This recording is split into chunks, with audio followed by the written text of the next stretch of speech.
오늘의 주요 뉴스입니다. 윤석열 대통령과 이재명 더불어민주당 대표가 용산 대통령실에서 첫 번째 영수회담을 가졌습니다. 예상보다 훨씬 긴 130여 분간 진행됐지만 독대는 없었고 합의문을 따로 작성하지도 않았습니다. 윤 대통령과 이재명 대표는 이번 회담에서 의대 증원의 공감대를 형성하고 추가 만남도 시사하며 협치의 물꼬를 떴습니다. 하지만 이 대표가 제안한 전 국민 25만 원 지원금 지급 등 쟁점 사안에 대해선 여전한 입장차로 확인했습니다. 국민의힘이 신임 비상대책위원장으로 황우여 전 새누리당 대표를 지명했습니다. 한동훈 비대위원장이 사퇴한 지 18일 만인데 야권에서는 변화와 혁신과는 거리가 멀다며 일제히 비판했습니다. 북한이 경의선, 동해선에 이어 지난해 말 철원 화살머리 고지 인근 비무장지대 전술도로에도 지뢰를 매설한 것으로 파악됐습니다. 이로써 북한은 남북을 연결하는 모든 도로를 사실상 다 막아버렸습니다.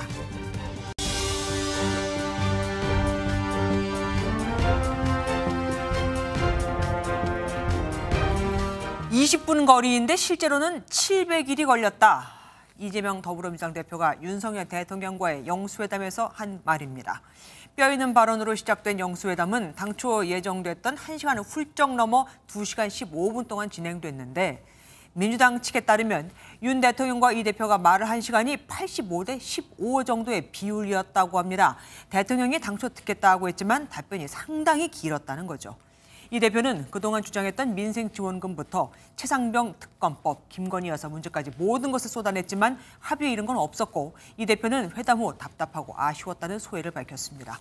우선은 양측 다 소통의 첫 장을 열었다는데 앞으로도 소통을 이어나가기로 했다는데 의의를 두는 분위기입니다. 첫 소식 전정희 기자가 보도합니다. 아이고, 오랜만입니다. 아이고, 감사합니다. 네.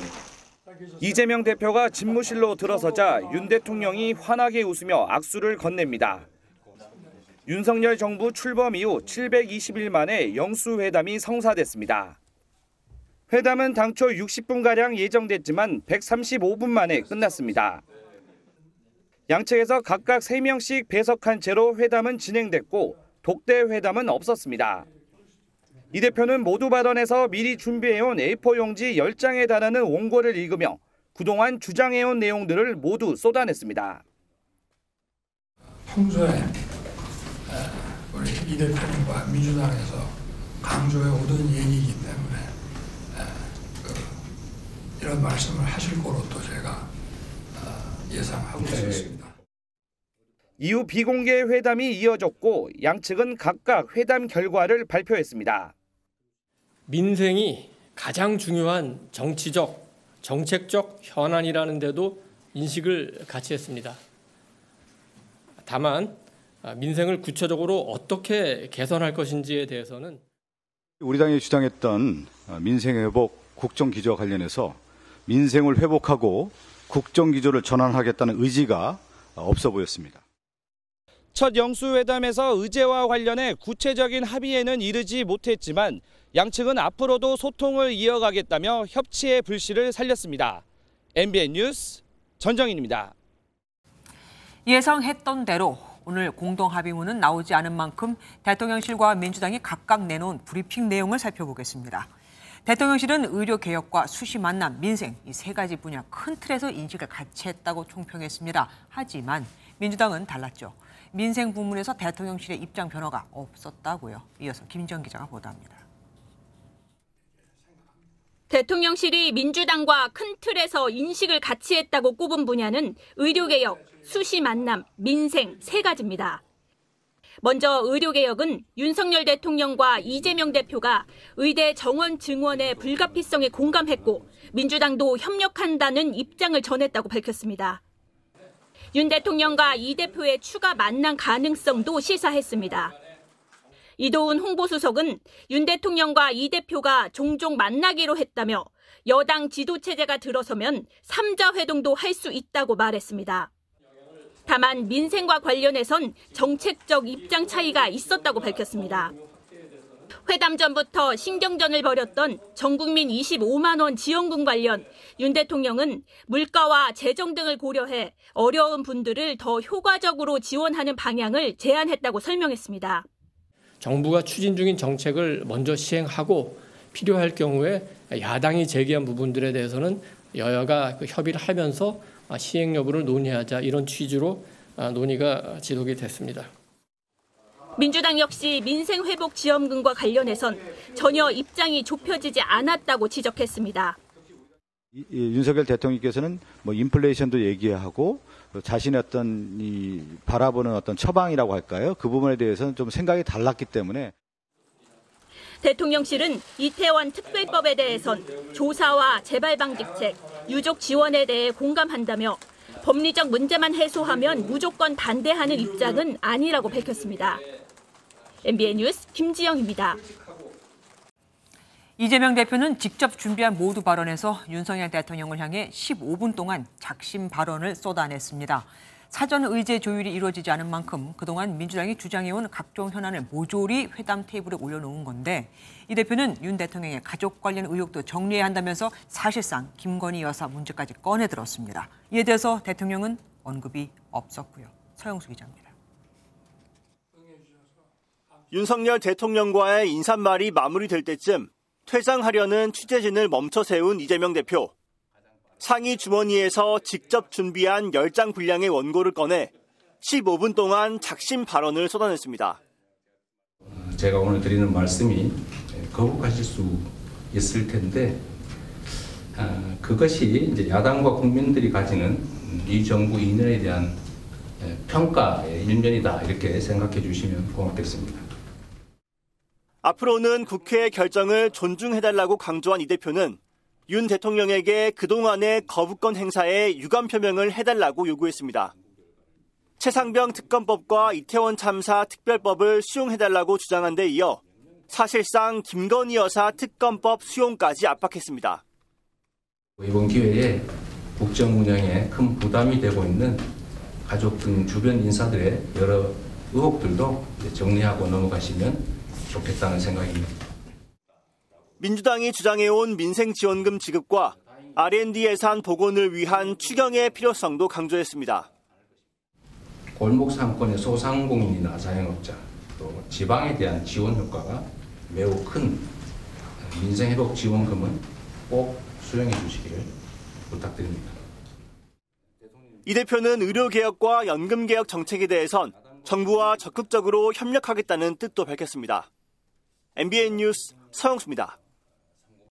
윤석열 대통령은 공개회담에서 모두 발언을 생략한 채 말 그대로 이재명 민주당 대표의 말을 경청했습니다. 이 대표 발언에 수차례 고개를 끄덕이거나 웃음을 보이기도 했는데 날선 비판에는 표정이 굳기도 했죠. 비공개 회담에서는 이 대표가 말하면 대통령이 답을 하는 식이었는데 아까 잠깐 말씀드렸죠. 대통령의 답변이 상당히 길었다고 합니다. 이병주 기자입니다. 이재명 민주당 대표가 날씨로 말문을 열자 윤석열 대통령이 화답합니다. 저와 우리 이 대표님하고 만나는 걸 우리 국민들이 다 고대하셨기 때문에 오늘 이렇게 좋은 날씨를 준비합니다. 반갑다는 인사말과 함께 손님 말씀을 들어야 한다며 특별한 모두 발언을 하지 않은 윤 대통령은 이 대표 발언에 귀 기울이고 호응했습니다. 저희가 오다 보니까 한 20분 정도 걸리는데 실제 여기 오는데 한 700일 걸렸다고. 고맙습니다. 네. 정부의 성공을 바란다는 이 대표 발언에는 공감의 뜻을 내비치기도 했습니다. 대통령의 성공, 이 정부의 성공이 국가와 국민에게 유익하기 때문이죠. 그렇죠. 이후 윤 대통령은 이 대표의 발언이 본격적으로 시작되자 대화 중간중간 고개를 끄덕이며 경청했습니다. 작심 비판에 표정이 굳어지기도 했는데 공개 회담은 웃음으로 마무리됐습니다. 대통령이 지금까지 제가 말씀드린 거 상당히 불편하실 수 있을 것 같습니다. 윤 대통령은 이어진 비공개 회담에서 이 대표 모두 발언에 답변하는 식으로 대화를 이끈 것으로 전해집니다. MBN 뉴스 이병주입니다.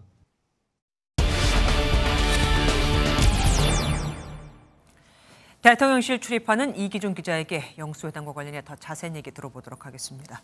어서 오십시오. 이재명 대표 모두 발언에서 사실상 거의 모든 의제를 다 쏟아냈습니다. 네, 그렇습니다. 지난 26일 이재명 대표는 삿바 싸움을 그만두고 의제 조율 없이 일단 만나겠다면서 이렇게 말한 적이 있습니다.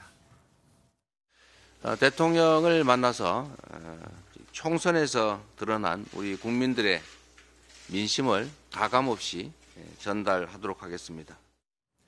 그렇지만 정치권에서는 김건희 여사 특검법 문제는 거론하지 않을 거란 관측도 있었는데요. 네. 첫 만남부터 민감한 가족 문제를 거론하는 건 부담이라는 거였는데 가족 등 주변 인사들의 의혹이라는 표현으로 사실상 의제로 꺼내들었습니다. 네. 민주당은 할 말을 다 한다는 원칙은 변한 적이 없었다고 설명했습니다. 민주당 핵심 관계자는 국민의힘 낙선자 모임에서도 언급될 만큼 사안의 심각성이 있기 때문에 야당 대표로서 말하지 않을 수 없는 이슈라고 설명했습니다. 이 김건희 여사 얘기만 한 게 아닙니다. 독재와 같은 아주 강한 거친 표현도 사용했습니다. 네, 맞습니다. 이 대표는 정부 비판적인 방송에 대한 중징계, 기자와 언론사에 대한 압수수색이 일상적으로 이루어지고 있다고 언급했는데요. 그러면서 스웨덴 연구기관을 인용해 대한민국이 독재화가 진행되고 있다고 말했습니다. 하지만 이 대표의 이 같은 발언 내내 윤 대통령은 큰 동요는 없어 보였고요. 긴 발언이 끝나자 예상하고 있었다, 이렇게 대응했습니다. 시작부터 보니까 분위기가 심상치 않았던 겁니다. 이어진 비공개 회담, 굉장히 길었습니다. 네, 원래 전체 차담 시간이 1시간으로 예정돼 있었는데요. 모두 발언도 길었고 이어진 비공개 회동도 2시간 가까이 진행됐습니다. 비공개 회동에서는 주로 윤 대통령이 이 대표의 발언에 대한 답을 한 것으로 전해졌습니다.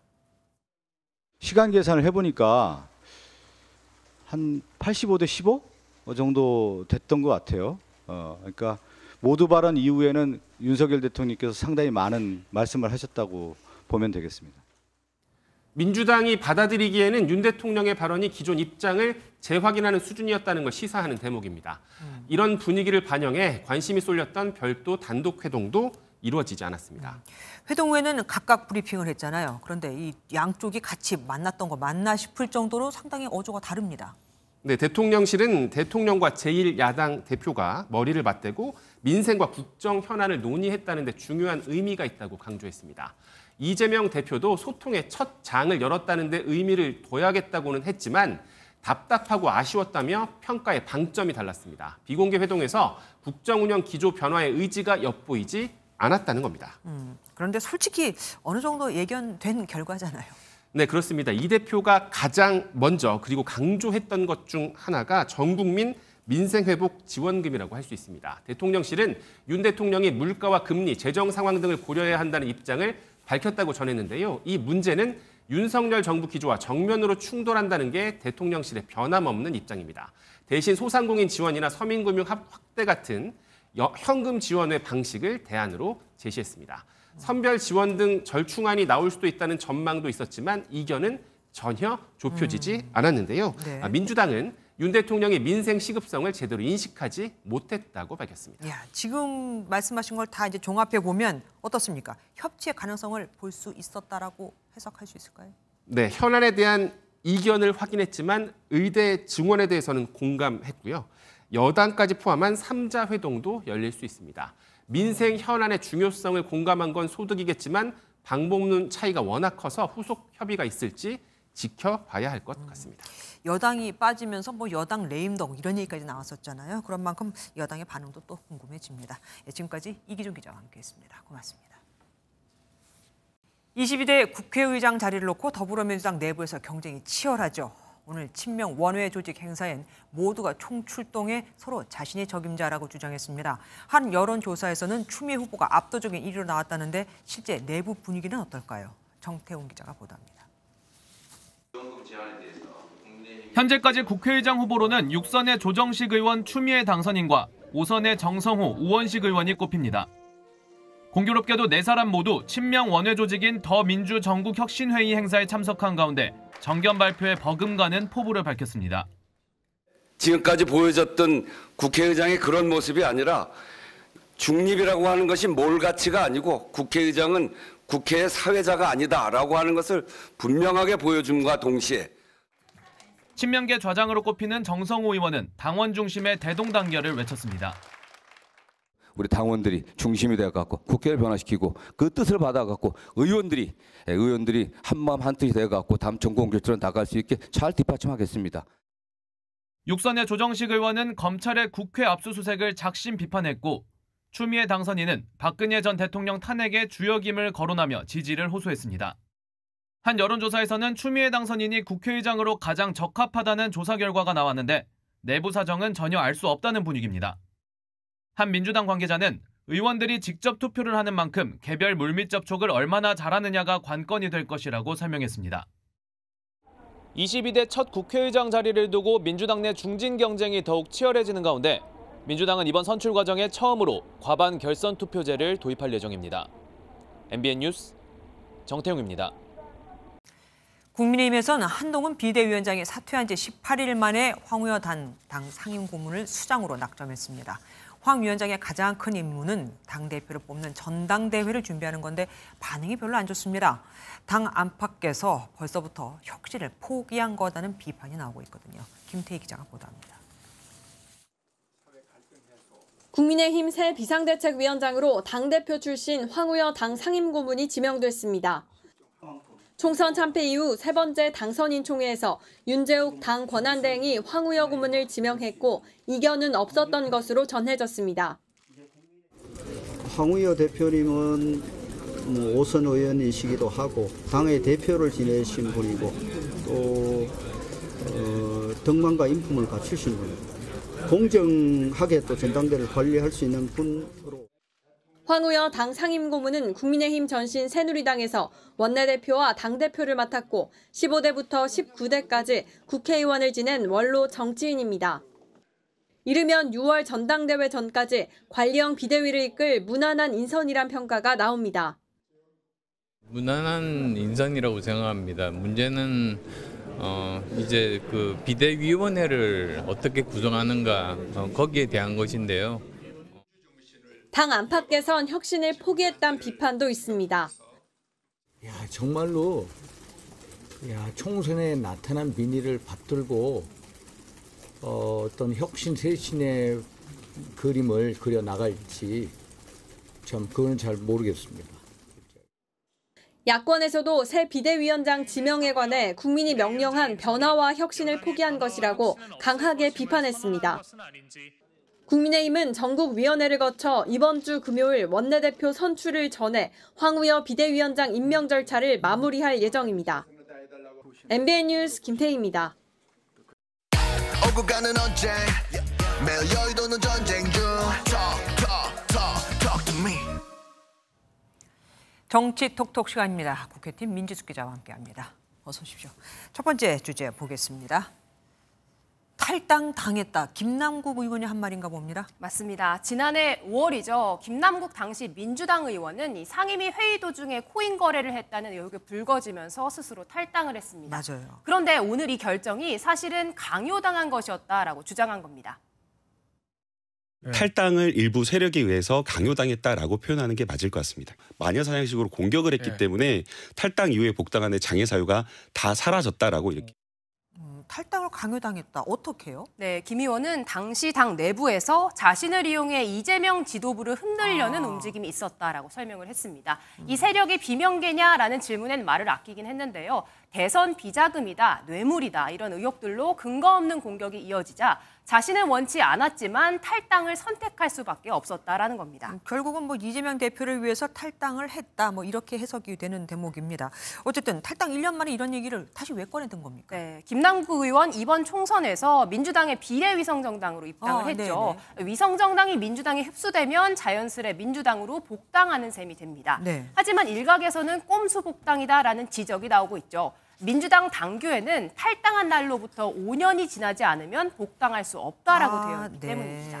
하지만 김 의원은 앞서 설명한 이유들 때문에 자신의 경우에는 해당 당규가 적용되지 않는다며 관련 논란에 선을 긋고 나선 겁니다. 다음 주제로 넘어가겠습니다. 이재명 대표 그리고 조국 혁신당 대표. 왜 두 명이 또 나왔죠? 네, 가운데 이 고량주 모양이 그려져 있는데요. 술병입니까? 네. 맞습니다. 두 사람 지난주 만찬 회동을 했었죠. 그랬죠. 네, 그런데 지난 주말부터 이 만찬에서 마신 술의 종류가 뭔지에 대해 조국 대표 줄곧 해명하고 있습니다. 최고급 음식에 최고급 술을 마신 것처럼 그런 식의 말들 퍼뜨리고 있어서 제가 그냥 말도 안 되는 얘기라서 연태고량주 그냥 보통 마시는 거 마셨거든요. 보통 이렇게 상표를 대놓고 얘기하지 않는데 네. 상표까지 얘기한 이유가 있겠죠? 네, 두 사람이 만찬을 한 이 중식당에선 6만 원대부터 150만 원까지 최고급 술을 판매한다라는 사실이 함께 알려지면서 이 식탁에 오른 술 종류에 대한 추측이 무성했기 때문입니다. 네. 특기에 영수증을 공개하라는 이야기까지 나오자 저렴한 가격에 평범한 술을 마셨다라고 직접 해명한 겁니다. 가게 입장에서는 비싼 술도 팔아야 할 텐데 말입니다. 자, 다음 보겠습니다. 가수 나훈아 씨 사진입니다. 네, 나훈아 씨 데뷔 58년 만에 은퇴 콘서트를 하고 있습니다. 맞아요. 그런데 지난 주말 공연에서 한 작심 발언이 화제가 되고 있습니다. 북한의 김정은이라는 돼지는 사람들이 굶어 죽거나 말거나 살이 쪄서 혼자서 다 한다. 이 북한은 나라라고 생각하지도 않는다라는 정치적 발언을 거침없이 내뱉었다고 전해집니다. 속 시원한 사람도 있을 거고 또 다른 의견도 있을 거고 반응 어떻습니까? 맞습니다. 나훈아 씨 이번 공연에서 이런 발언뿐만 아니라 박정희 전 대통령부터 역대 11명의 대통령 사진을 띄우는 퍼포먼스까지 선보였는데요. 자신이 노래하는 동안에 대통령이 11명이나 바뀌었다. 그런데 저는 아직도 노래를 하고 있다라고 밝혔습니다. 이런 정치적 발언에 대해서 온라인에서는 멋지다, 소신 발언이다, 진정한 애국 보수다라는 긍정적인 반응도 나왔지만 노래를 하다 갑자기 정치를 한다, 팬들은 어리둥절했겠다라는 부정적인 반응도 이어졌습니다. 예, 나훈아 씨 앞으로 행보도 궁금해집니다. 지금까지 민지숙 기자와 정치 톡톡 함께했습니다. 경의선과 동해선, 강원 초롱군 비무장지대 화살머리 고지도로. 이 세 곳은 남북한이 평화의 상징으로 만든 도로들입니다. 이미 경의선과 동해선은 끊긴 상태고 남은 건 화살머리 고지도로 하나였는데 북한이 이마저도 끊어버렸습니다. 여기에도 지뢰를 매설한 겁니다. 더 이상 남북교류 없다는 김정은의 엄포를 현실화하고 있습니다. 권영봉 기자가 보도합니다.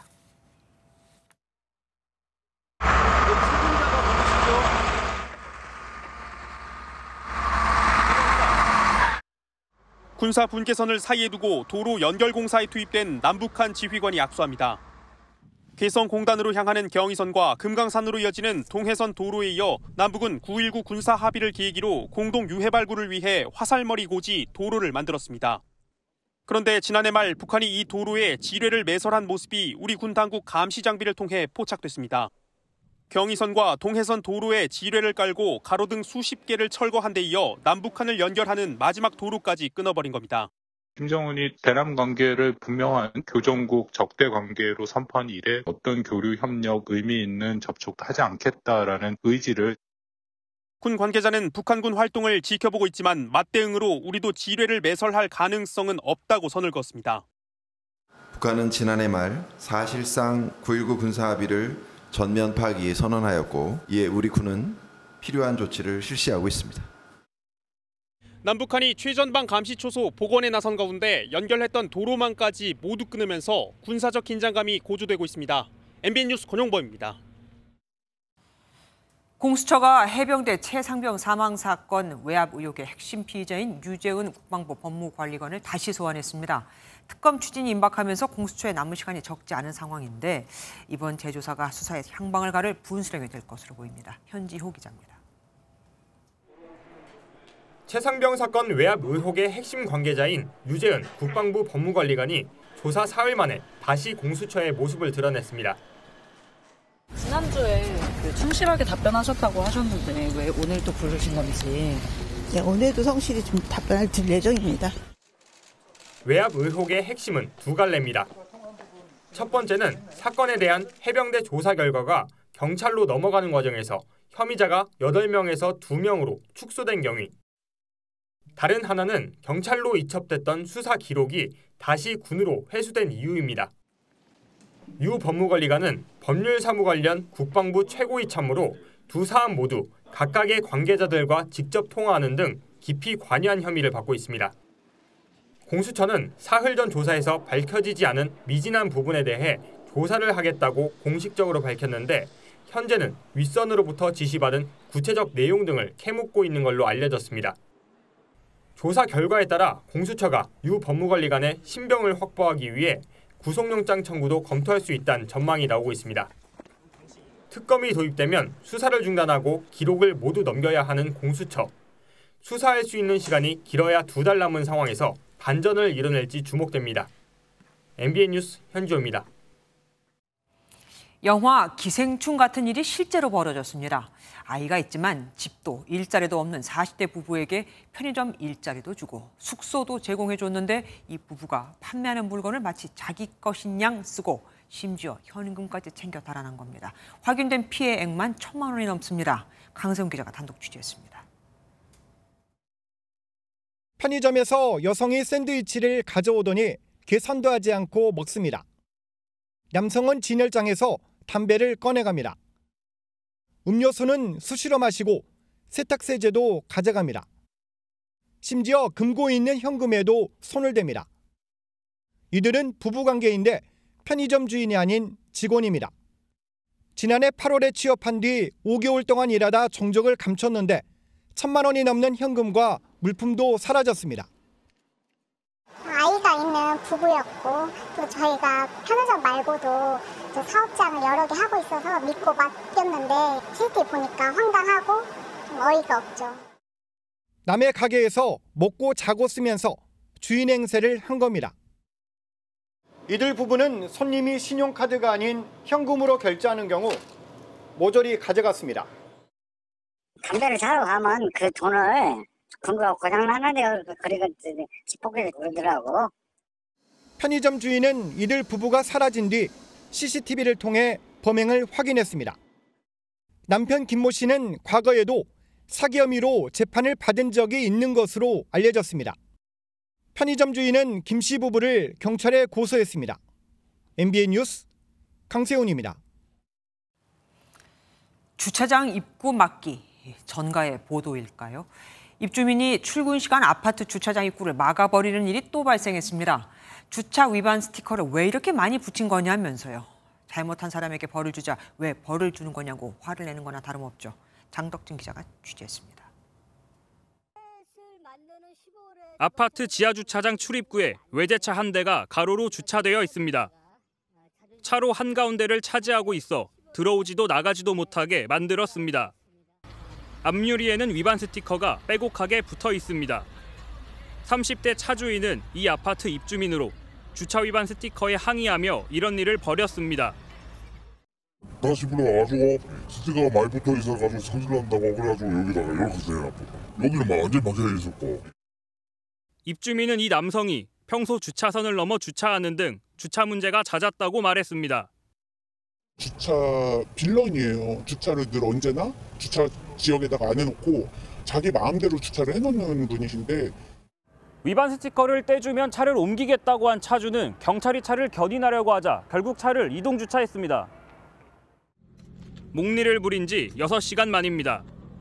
경찰은 업무방해 혐의 적용을 검토하고 있습니다. 업무방해로 발생보고해서 처리할 예정입니다. 관리소장이 고소하게 되면 업무방해로 처리할 수 있어서요. 현행법상 일반 도로가 아닌 아파트 내부 같은 사유지에 주차된 차량은 경찰이나 구청도 함부로 견인할 수 없습니다. 다만 행정법상 즉시강제 조치가 필요하다고 판단할 경우에는 견인이 가능합니다. MBN 뉴스 장덕진입니다. 이사 비용을 달라는 불합리한 요구를 하고 공무원의 뺨을 때리는 등 폭행한 민원인에 대해 경찰이 수사에 착수했습니다. 지난달 초 악성 민원에 시달리던 김포시 공무원이 목숨을 끊는 일도 있었지만 악성 민원인은 사라지지 않고 있습니다. 손성빈 기자가 보도합니다. 한 여성이 언성을 높이며 공무원에게 삿대질을 하고 직원들이 이를 말리다 몸싸움까지 벌어집니다.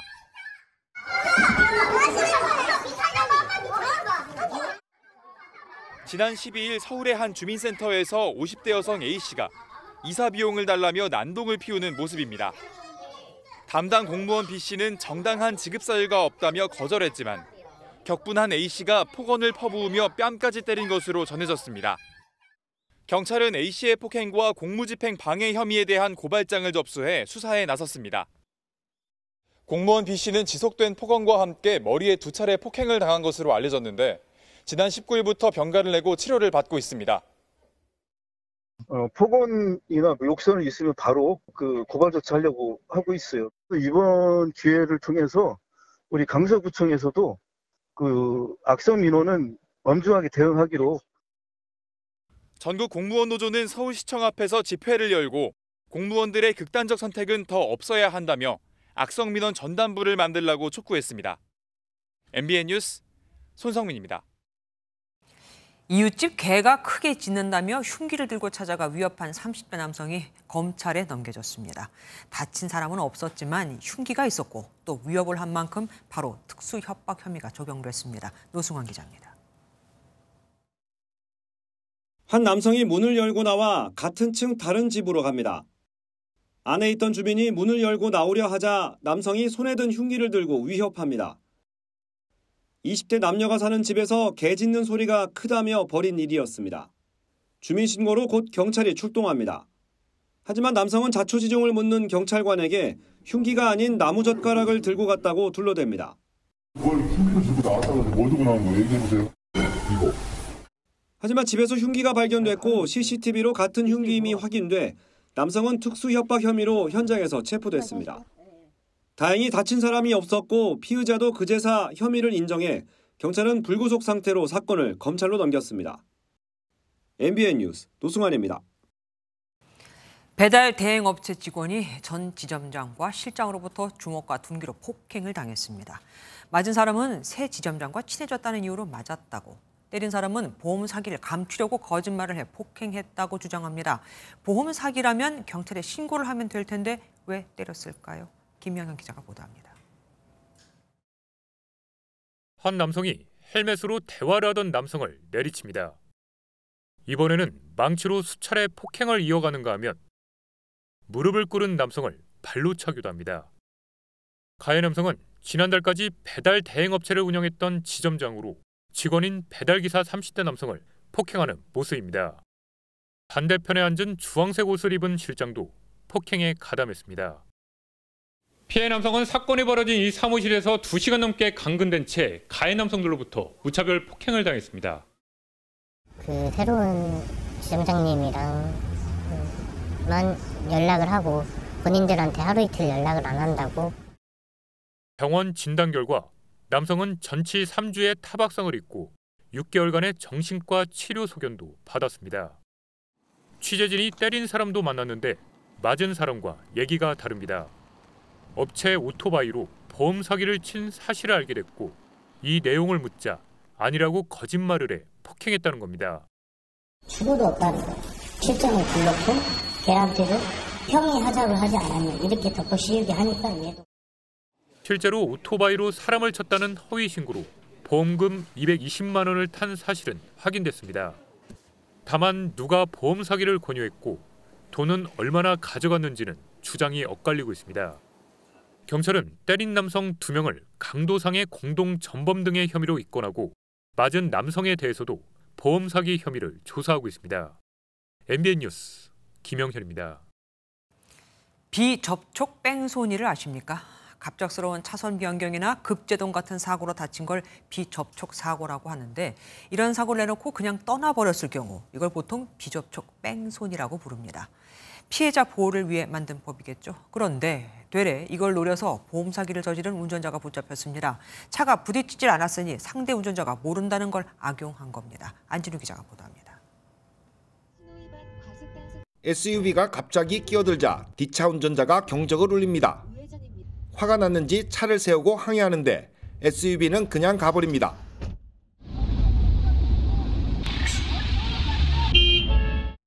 목발을 짚은 운전자는 비접촉 사고를 당했다며 경찰에 뺑소니 신고와 함께 보험금도 신청했습니다.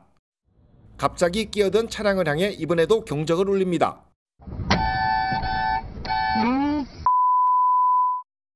뒷좌석에 탄 동승자는 급제동에 놀란 듯 한쪽으로 몸이 쏠립니다.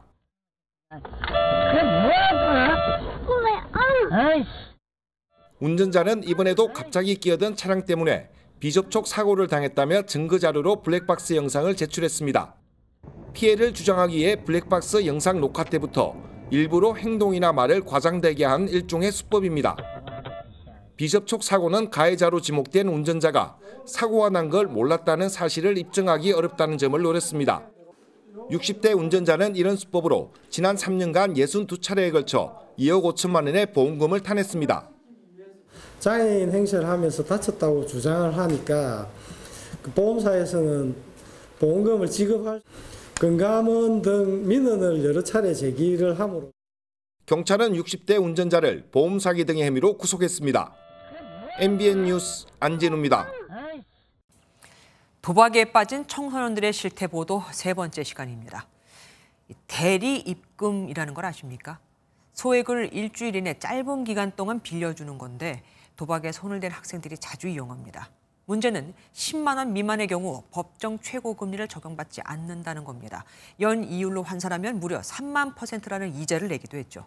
이 빚을 갚기 위해 학생들은 또 다른 범죄에 빠지고 있습니다. 한여혜 기자가 취재했습니다. 중학생인 A군은 지난 3월 불법 도박을 하다 1,600만 원을 잃었습니다.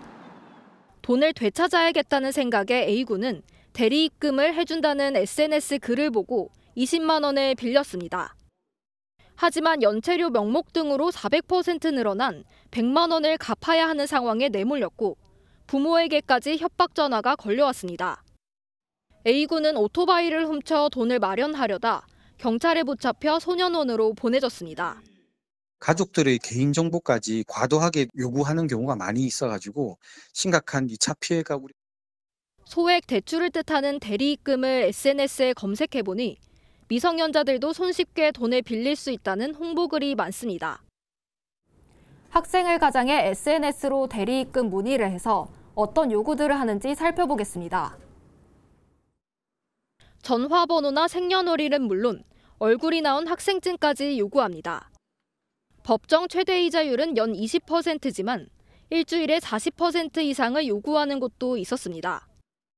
지난해 금감원은 약 4천 건의 대리 입금 광고를 단속했지만 SNS 등에서 음성적으로 이뤄지는 데다 청소년들이 피해 사실을 숨기는 경우가 많아 피해는 커지고 있습니다. 무등록 대부업체들이 대리 입금의 형식으로 학생들에게서 폭리를 취하는 만큼 이를 규제하는 방향의 입법이 필요할 것으로. 청소년을 도박에 늪에 빠뜨리고 2차 일탈로 이어지게 만드는 어른들을 막기 위해 보다 강력한 국가 시스템이 절실해 보입니다. MBN 뉴스 한여입니다. 최근 비트코인 가격이 급등락하면서 덩달아 가상자산 관련 사기도 급증하고 있습니다. 투자 권유를 한 뒤 초반에는 수익을 내게 해주면서 더 큰 돈을 투자하게 하고는 입금이 되면 잠적해버리는 겁니다. 피해자가 한둘이 아닙니다. 김태형 기자가 보도합니다. 온라인 투자 카페에서 멘토로 활동한 박모 씨에게 코인 투자 제안을 받은 A 씨는 꾸준히 수익이 나자 박 씨를 신뢰하게 됐습니다. 실제로 박 씨 조언대로 투자하다 보니 8천만 원이 넘는 돈을 5억 원 가까이 불리기도 했습니다. 하지만 박 씨는 차일피일 출금을 미루다 잠적했고 A 씨가 투자한 곳도 불법 거래소였습니다. 돈을 빼려면 VAT 35%를 넣어라. 그걸 넣어야지 원금을 다 회수할 수 있다라고 하면서 제2의 이제 큰 금액을 넣게 해요. 그리고 그 돈을 다 받아먹고 돌려주지 않고 딱 잠수를 탄 거죠. 전형적인 돼지 도살 사기로 돼지를 살찌게 한 뒤 많은 고기를 얻듯 신뢰를 쌓고 코인 투자를 유도해 큰 돈을 가로채는 수법입니다. SNS를 통해 이성에게 접근해 호감을 쌓고 투자를 권유한 뒤 투자금을 가로채는 로맨스 스캠도 피해가 컸습니다. 이외에도 시가총액이 큰 유명 코인을 시세보다 저렴하게 판매한다고 하고 실제로는 가짜 코인을 판매하는 등 갖가지 사기 수법이 판치고 있습니다.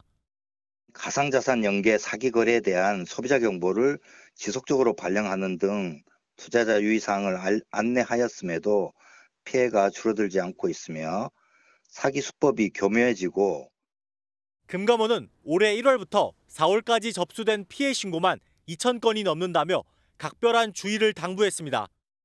MBN 뉴스 김태형입니다. 미국 중서부에서 지난 금요일부터 나흘 동안 100여 개의 토네이도가 동시다발적으로 발생했습니다. 피해 영향권에 들어간 주민만 4,700만여 명에 달았는데 이 토네이도는 소멸하지도 않습니다. 남부 지역으로 이동하고 있거든요. 피해는 더 커질 것으로 보입니다. 최희지 기자입니다. 멀리서 시커먼 구름을 동반한 소용돌이가 솟구치면서 주변은 밤처럼 어두워집니다. 집 밖에 있는 의자 등은 순식간에 사방으로 날아가면서 불꽃도 튑니다. 폭우와 우박까지 쏟아지면서 주민들을 공포로 몰아넣었습니다. I just haven't seen this much destruction from my time as governor. 지난 금요일부터 오늘까지 나흘 동안 100개 이상의 토네이도가 동시다발적으로 발생해 미국 중서부를 휩쓸었습니다. 최대 시속 270km 풍속의 토네이도가 지나간 마을은 초토화됐습니다. 창문이 깨지고 지붕이 날아가는 것은 기본이고 건물 대부분이 산산조각나 거리 위에 남은 건 집터와 부서진 잔해뿐입니다. 일부 지역에서는 뇌우까지 동반돼 화재가 발생하면서 가옥이 불타기도 했습니다. This house was built in 1892 and it has stood for well over a century. And we refurbished it several times now. And I don't know where we go from here. 피해 영향권에 포함된 사람만 4,700만여 명에 달하고 최소 4명이 죽고 100명 이상이 부상을 입었습니다. 미국 기상당국은 불안한 날씨가 이어지고 있고 토네이도가 남부 지역까지 확산하고 있다며 비상사태에 대비하라고 당부했습니다. MBN 뉴스 최희지입니다. 최근 이재용 삼성전자 회장과 최태원 SK그룹 회장이 잇따라 반도체 기업들과 만났습니다. 반도체 업황이 살아나면서 특화 분야의 주도권을 쥐기 위한 겁니다. 치열해진 총수들의 경쟁, 김종민 기자가 보도합니다. 이재용 삼성전자 회장은 지난해 말 반도체 초미세 공정에 필수인 극자외선 노광장비 생산업체 ASML의 본사를 방문했습니다. 이어 지난 26일에는 독일의 광학기업 자이스를 찾았습니다. 자이스는 극자외선 관련 특허만 2,000개 이상 보유한 기업으로 ASML에 부품 3만 개 이상을 공급하고 있습니다. 삼성전자 입장에서는 2차 협력업체인 셈인데 역할과 위상은 슈퍼을의 슈퍼을 기업으로 평가받고 있습니다. 해외 출장 때마다 반도체 기술의 초격차를 강조해온 이재용 회장. 우리 현장의 그 처절한 목소리들, 시장의 냉혹한 현실, 제가 직접 보고 있게 되니까 마음이 무겁네요. 삼성전자에서 이 회장의 출장 일정을 구체적으로 알린 만큼 반도체 초미세 공정 싸움에서 주도권을 잡겠다는 의지를 내비친 것으로 해석됩니다. 최근 최태원 SK그룹 회장도 인공지능 반도체 선두기업인 엔비디아의 젠슨 황 대표를 만났습니다. SK하이닉스는 엔비디아의 인공지능 반도체 필수인 HBM을 독점 공급하는 만큼 공고한 파트너십을 다시 한번 확인한 것으로 보입니다. 이재용 회장 첨단 공정으로 새로운 기술을 개발하고 하는 데 있어서 그런 경쟁 기업들보다 더 빨리 움직이기 위한 그런 행보라고, SK하이닉스 같은 경우는 시장 점유율을 더 넓히는 데 방점을 주고 움직이고 있다라고 보여줄 수 있겠습니다. 반도체 기업들의 기술 경쟁만큼이나 특화 분야의 주도권을 잡기 위한 총수들의 경쟁 역시 숨가빠지고 있습니다. MBN 뉴스 김종민입니다. 눈앞에 이익 앞엔 영원한 적도, 동지도 없다고 하죠. 전기차 패권을 둘러싼 미중 갈등이 이어지는 이 와중에 미국 테슬라 CEO 일론 머스크가 중국을 전격 방문했습니다. 중국은 테슬라의 완전 자율주행 사업을 처음으로 허용하면서 윈윈 작전에 들어갔죠. 중국 투자를 반대하는 미국만 답답하게 됐습니다. 한범수 기자가 보도합니다. 미국 테슬라의 최고 경영자인 일론 머스크가 중국 베이징을 깜짝 방문했습니다. 인도를 찾아 투자 계획을 발표하려다 발걸음을 돌연 중국으로 돌린 겁니다. 머스크는 리창 총리와의 면담에서 중국 전기차 산업의 호의를 나타냈습니다. It's good to see electric vehicles making progress in China. All cars will be electric in the future. 이에 화답하듯 중국은 외자 기업으로는 유일하게 테슬라가 중국에서 완전 자율주행 사업에 나설 수 있도록 길을 터줬습니다. 테슬라가 중국에서 수집한 교통 데이터를 미국으로 전달해 더 나은 자율주행 소프트웨어를 개발할 수 있도록 하고, 이를 다시 상하이 공장에서 생산된 일부 차종에 적용해 출시할 수 있게 허용한 겁니다. 테슬라와 중국의 이 같은 밀착은 이해관계가 맞아떨어지면서 가능해졌다는 분석입니다. 테슬라는 최근 전기차 판매 부진에 따라 주가가 곤두박질치며 직원 감축에 나설 정도로 어려움을 겪었습니다. 올여름 출시하는 자율주행차 로보택시가 희망인데 성공하려면 세계 최대 시장인 중국 진출을 넓혀야 한다고 판단한 것으로 보입니다. 중국 시장이 전체 전기차의 40% 이상을 차지하니까 이 시장의 중요성을 전기차 최강국을 노리는 중국은 테슬라 투자를 늘려 미국을 넘어서려 한다는 해석이 나오고 있습니다. MBN 뉴스 한범수입니다. 히잡을 벗고 몸에 붙는 옷을 입고 춤을 추는 영상을 올린 여성이 살해당했습니다. 히잡을 쓰지 않은 여성 팬을 안고 다독인 축구 선수는 출전 정지를 당했죠. 반대로 유럽에서는 히잡을 썼다고 봉변을 당하는 일도 벌어지고 있습니다. 논란의 히잡, 주진희 기자가 보도합니다. 한 남성이 몸을 숨기고 차량으로 다가가더니 운전석 문을 열고는 여성을 향해 총을 쏩니다. 이라크의 유명 인플루언서가 집 근처에서 괴한의 총을 맞고 숨진 장면입니다. طلقتين اثنين سمعنا بالشارع نزلنا عليه لقينا الباب مفتوح وهي نايمة على السيارة الوياها ماكو مهزوم. 히잡도 쓰지 않고 몸에 붙는 옷을 입고는 춤을 추는 영상을 SNS에 올려 근본주의자에게 살해된 것으로 보입니다. 옆나라 이란도 히잡을 착용하지 않은 여성의 의문사에 대한 진상 조사를 요구한 래퍼에게 사형이 선고됐고 캐나다, 미국, 영국, 호주 등에서 그의 사형 선고에 대한 항의 시위가 이어졌습니다. 또 히잡을 쓰지 않아 쫓기던 축구 여성 팬이 경기장에 뛰어들자 선수가 보호해 주려다가 군경과 몸싸움이 벌어지는 일도 발생했습니다. 반면 유럽에서는 히잡 때문에 봉변을 당하기도 합니다. 히잡을 쓴 여성이 파리를 즐기고 있는데 한 남성이 침을 뱉고 손가락 욕까지 합니다. Don't spit at my face. I was just walking in Paris. Adults. I could feel like the spit.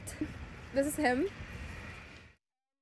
중동에서는 이슬람 근본주의 정권에 맞서는 항의의 상징으로, 비이슬람국에서는 인종차별에 맞서는 상징으로 히잡이 다시 뜨거운 논란이 되고 있습니다. MBN 뉴스 주진희입니다. 경매는 보통 부동산 시장의 선행 지표 역할을 한다고 하죠. 이 낙찰가율이 20개월 만에 90%대로 올라섰습니다. 거래가 늘고 매수 심리가 살아나면서 경매 시장에도 사람이 몰리고 있는 건데 감정가가 100억 원을 넘어서는 경매 주택도 등장했습니다. 이 비싼 집까지도 낙찰이 이루어졌죠. 이승훈 기자가 보도합니다. 서울 한남동의 한 고급 주택입니다. BTS가 산다고 해서 더 유명해진 아파트인데 전용 면적 207제곱미터가 첫 입찰에서 93억 원이 넘는 가격에 낙찰됐습니다. 감정가 78억 5천만 원에 120%에 육박하는 금액입니다. 전용 244제곱미터는 공동주택으로는 처음으로 감정 가격이 100억 원을 넘어섰습니다. 최근 이 주택은 경매 감정가 108억 원, 낙찰가는 93억 원을 기록했는데 이는 역대 최고치입니다. 물건을 의뢰할 때는 100억대로 나오거든요. 100억 이상으로. 경매 가격이 나올 때는 120 몇 억 이렇게 나와요. 이번 달 지난 26일까지 진행된 서울 아파트의 감정가 대비 낙찰 가격인 경매 낙찰가율은 90.8%를 기록했습니다. 서울 아파트 낙찰가율이 90%를 넘어선 건 20개월 만에 처음입니다. 낙찰률도 47.1%로 한 달 전보다 10%포인트 넘게 상승했는데 강남권 등 인기 지역의 경매 물건이 1회차에서 낙찰되는 등 수요자가 몰린 영향입니다. 강남권 아파트가 이렇게 높은 가격에 낙찰되면서 전반적인 낙찰가를 좀 상승을 시켰습니다. 그만큼 이제 매매 시장에서도 매도 호가나 실거래가가 올라가고 있는 상황이다라고. 서울 아파트 가격도 18주 만에 반등한 데 이어 경매 시장까지 활기를 되찾으면서 부동산 거래 회복에 대한 기대감이 커지고 있습니다. MBN 뉴스 이승훈입니다. 아파트 보유세는 조금 더 내게 될 것으로 보입니다. 올해 공시 가격이 평균 1.5% 상승하는 데 그쳤거든요. 하지만 송파나 양천 등 인기 지역은 작년보다 최대 30%까지 늘어날 것 같습니다. 종부세 대상 역시 작년보다 3만 가구 정도 증가할 거라고 합니다. 최은영 기자가 보도합니다. 서울 송파구의 재건축 대여로 꼽히는 지은 지 46년 된 아파트입니다. 지난해 공시가격 하락으로 전용 면적 82제곱미터 한 채 보유세는 439만 원이었는데 올해는 581만 원, 30% 넘게 오를 것으로 보입니다. 공시가격이 비슷한 수준으로 높아졌기 때문입니다. 서울 가락동의 이 아파트는 작년 종부세를 안 냈지만 올해는 내야 할 것으로 보입니다. 올해 집값이 오르면서 공시가격도 따라서 올랐기 때문인데 이렇게 올해 공시가격이 12억 원을 넘은 종부세 대상은 26만 가구로 작년보다 3만 가구 많습니다. 송파 10%, 양천 7% 등 일부 지역 공시가격이 비교적 큰 폭으로 높아졌음에도 서울 전체적으로는 3.25% 상승에 그쳤습니다. 노원과 도봉, 강북 등은 공시가격이 낮아지면서 올해 내야 할 세금이 오히려 줄었습니다. 전국적으로는 올해 1월 1일 기준 1.52% 상승하는 데 그쳐 역대 세 번째로 낮은 변동률을 보였습니다. 23년부터 공시가격 현실화를 동결하면서 종전에 비해 보유세 부담은 크게 줄어들었습니다. 향후 관건은 공시가격 현실화 계획이 어떻게 될 것인지에 달려있을 것으로 보입니다. 공시가격에 이의를 제기한 사람은 작년보다 20% 넘게 줄었지만 5명 중 4명은 전세보증금 반환보증 요건 강화에 공시가격을 올려달라고 했던 것으로도 조사됐습니다. MBN 뉴스 최윤영입니다. 내일부터 서울대병원과 세브란스 병원을 시작으로 빅5 병원 교수들이 주 1회 휴진에 들어갑니다. 정부는 의료계의 1대1 대화를 제안하며 설득하고 있지만 갈등이 풀릴 기미는 전혀 보이질 않습니다. 이젠 강경 중에 강경 도선을 걷고 있는 의협 회장도 취임을 했죠. 정부는 의대 교수들 빈자리에 급한 대로 문의관과 공보를 배치할 계획입니다. 신용수 기자입니다. 교수들의 집단 휴진을 앞둔 세브란스 병원은 그야말로 폭풍전야입니다. 아직 큰 문제 없이 진료가 이루어지는 것처럼 보이지만 현장에는 불안감이 감돌고 있습니다. 있죠. 불안한 건 계속 있죠. 다른 병원도 그렇고 막 계속 이제 응급실도 자주 가죠. 이곳 세브란스 병원과 서울대병원을 시작으로 서울 아산병원과 서울 성모병원 등 빅5 병원 중 4곳의 교수들이 이번 주 집단 휴진합니다. 삼성서울병원 교수들도 이번 주부터 자율적인 1일 휴진에 돌입하는 만큼 사실상 빅5 병원 모두 주 1회 휴진하는 셈입니다. 정부는 상황을 지켜보고 필요하면 공중보건의와 군의관을 파견한다는 계획입니다. 의료계를 향해선 1대1 대화도 받아들이겠으니 일단 만나자며 거듭 손을 내밀었습니다. 원점 재검토나 1년 후에 이런 정부가 받을 수 없는 조건을 걸고 대화를 얘기하지 마시고 우리 앞에 펼쳐진 이런 모든 문제들을 해소하기 위해 조건 없이 대화의 장에. 다만 대한의사협회가 비대위 체제를 마무리하고 강경파인 이면택 신임회장 체제에 들어선 만큼 한동안 협상이 진전되기는 어려워 보입니다. MBN 뉴스 신용수입니다. 정부가 지난해 전력 수급 기본 계획을 발표하고 신재생 에너지 발전 비중을 30% 이상 늘리기로 했습니다. 글로벌 기업들이 신재생 에너지가 높은 곳과만 거래를 하는 추세를 따라가기 위한 건데 조금만 깊이 들어가 보면 규제에 발목이 잡혀 첫 삽도 뜨지 못하고 있는 게 우리 현실입니다. 선진국들은 어떻게 이런 문제를 해결하고 있을까요? 김민수 기자가 알아봤습니다. 보령신항 해상풍력 지원 항만이 들어설 예정인 현장입니다. 바닷물을 가두는 둑을 만드는 작업이 내년까지 마무리되면 인근에 준설토를 채워넣는 작업이 이어집니다. 지금은 바닷물로 가득 차 있지만 이르면 2026년까지 이곳엔 42만 제곱미터 규모의 부지가 생깁니다. 해상풍력 지원 항만은 해상풍력 발전단지를 짓고 운영하는데 반드시 있어야 하는 시설입니다. 거대한 해상풍력 구조물을 운반하고 조립하는 데 있어 육상 운송은 적합하지 않아서입니다. 하지만 이곳에 지원 항만이 만들어질 거란 장담은 못합니다. 해양수산부 등 정부 부처의 허가도 받아야 하는 데다 주민 보상도 쉽지 않은 문제입니다. 보상이랑 이후에 주민분들이 아직 그거에 대해서는 정확히 저희가 보상도 진행이 안 됐기 때문에 정확히 뭐라고 말씀을 드리지는 못하지만 신재생에너지 강국 덴마크는 에너지청을 만들어 이런 문제를 해결했습니다. 해상풍력단지 공사에 따르는 각종 규제와 주민보상 문제를 해결해 에너지청은 원스톱샵으로도 불립니다. 덕분에 덴마크의 SBL 항은 유럽 해상풍력단지의 부품 절반을 공급하는 지원항으로 성장했습니다. The developers know that they're going to have these talks and they know who to talk to, and we are facilitating it here from the Danish Energy Agency. 한국판 에너지청을 만들기 위한 해상풍력 발전 특별법은 지난 2021년 발의됐지만 총선 시즌에 맞물려 흐지부지된 상태입니다. 22대 국회에서는 관련 입법을 서둘러 신재생에너지 산업 육성에 제도적인 뒷받침이 이뤄져야 할 것으로 보입니다. MBN 뉴스 김민수입니다. 올해로 건립 86주년을 맞은 간송미술관이 1년 7개월에 걸친 보수 복원 공사를 마치고 다음 달 1일 재개관합니다. 보화각 1938이라는 이름으로요. 보화각은 빛나는 보물을 모아둔 집이란 뜻이라는데 이름대로 보물 같은 미공개 서화 유물들을 다수 공개할 예정이라고 합니다. 김문영 기자가 미리 다녀왔습니다. 긴 담뱃대를 들고 서 있는 조선시대의 여인. 단원 김홍도와 해원 신윤복의 화풍이 섞인 백은배의 그림이 19세기 풍속화의 경향을 고스란히 보여줍니다. 나비학자 고 석주명 선생이 연구에 참고할 만큼 정교하게 나비를 그린 남계우뿐 아니라 이름만 전해진 나비 화가인 고진승의 작품도 처음으로 빛을 봅니다. 일제시대의 나라를 지키기 위해 사제를 털어 문화재를 사모은 간송 전영필이 문화재 보존을 위해 1938년에 세운 보화각에서의 전시 모습입니다. 간송미술관의 전신이자 우리나라 최초의 살인미술관인 보화각의 청사진 도면도 1년 7개월 만에 복원을 마친 보화각에서 첫 공개됩니다. 복원 도중 간송의 일기대장이 발견됐는데 간송의 작품 수집 기준과 함께 1920년대와 1930년대의 경성미술 경매시장의 흐름을 알 수 있습니다.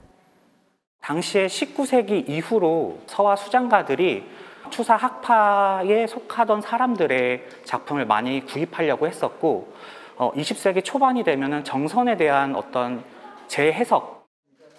개보수로 전시관 내 자외선 차단 등이 가능해진 간송미술관은 올해부터 봄과 가을에 45일씩 총 90일로 전시 기간을 늘립니다. 문화재청과 서울시의 도움을 받아서 현대화된 수장고 건물을 지었고요. 이 보화각에 있었던 지금 말씀드렸던 이런 연구라든지 수장이라든지 보존과학 기능이 수장고로 옮겨짐으로 해서 이 보수 복원을 할 수가 있게 되었습니다. 전시 기능을 조금 더 강화하고 올해 하반기에는 대구 간송미술관이 개관전을 갖고 훈민정음 해례본 등 간송이 수집한 다수의 국보와 보물로 관람객을 맞이할 예정입니다. MBN 뉴스 김문영입니다. 스포츠 뉴스입니다. 지난달 개막한 프로야구가 148경기 만에 200만 관중을 넘었습니다. 역대 한 시즌 최다 840만 관중을 기록했던 2017년에도 200만 관중까지는 166경기가 걸렸는데요. 그 배경에는 전설의 기록을 넘는 새로운 역사들이 있습니다. 신영빈 기자입니다. 468번째 홈런 타구가 사직의 좌측 담장을 넘는 순간 최정은 두산 이승엽 감독을 넘어 새로운 전설이 됐습니다. 언제나처럼 덤덤하게 다이아몬드를 돈 KBO의 홈런왕. 생각보다 빨리 달성하게 돼서 너무 기분 좋고 그냥 홈런 기록에 있어서 관심 많이 가져주시고 응원 많이 해주신 모든 분들께 감사드립니다. 어제 KT와의 경기에선 그랜드슬램으로 KBO 리그 통산 최다 홈런 기록을 469개로 늘렸고 통산 말로 홈런 순위에서도 기아 이범호 감독의 뒤를 바짝 쫓았습니다. 스승 이범호 감독이 기록을 위협받는 사이 제자 김도영은 KBO의 역사를 썼습니다. 키움과의 경기에서 시즌 10번째 홈런으로 월간 10홈런 10도루를 달성하며 프로야구 최초의 기록을 썼습니다. 역대 최고의 호타준조 이종범 코치의 야성에 도전하자 기아 팬들은 너 때문에 산다며 김도영 아리 중입니다. 나이 먹어서도 약간 대타로 나와서 팬분들께서 함성 소리를 되게 크게 질러줄 수 있는 그런 야구 선수가 좀 되고 싶습니다. 도영아, 니 땀씨 살아야. 선수들의 질주에 프로야구도 지난 토요일 10개 구단 체제가 출범한 이래 가장 빠른 속도로 200만 관중을 넘어섰습니다.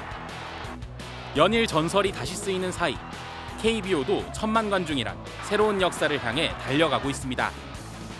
MBN 뉴스 신영빈입니다. 오늘 서울 하늘에는 구름만 지났지만 충청 이남 곳곳으로는 아직 비가 내리고 있습니다. 이 비는 내일 새벽에 모두 그치겠습니다. 남해안에 따라서 최고 30mm가 더 내리겠습니다. 이 비구름이 물러나고 내일 대부분 맑은 하늘을 되찾겠지만 강원 영동과 영남권, 제주에는 또 비가 내릴 텐데요. 양은 적게는 5에서 많게는 10mm가 예상됩니다. 오늘 밤부터 내일 아침 사이에는 충청과 전북 지역에 매우 짙은 안개가 끼겠습니다. 또 모레까지 남부 내륙으로는 이따금씩 강한 소나기가 쏟아지는 곳이 있겠습니다. 내일 중부지방 아침 기온은 서울이 14도로 출발해 한낮 기온 24도 등으로 오늘보다 2에서 3도 정도 낮겠습니다. 남부지방도 전주가 23도, 창원은 24도까지 올라서 따뜻하겠습니다. 주 후반에는 서울이 30도 가까이 올라서 다시 더워지겠고요. 어린이날인 일요일에는 전국에 비가 내릴 전망입니다. 내셨습니다.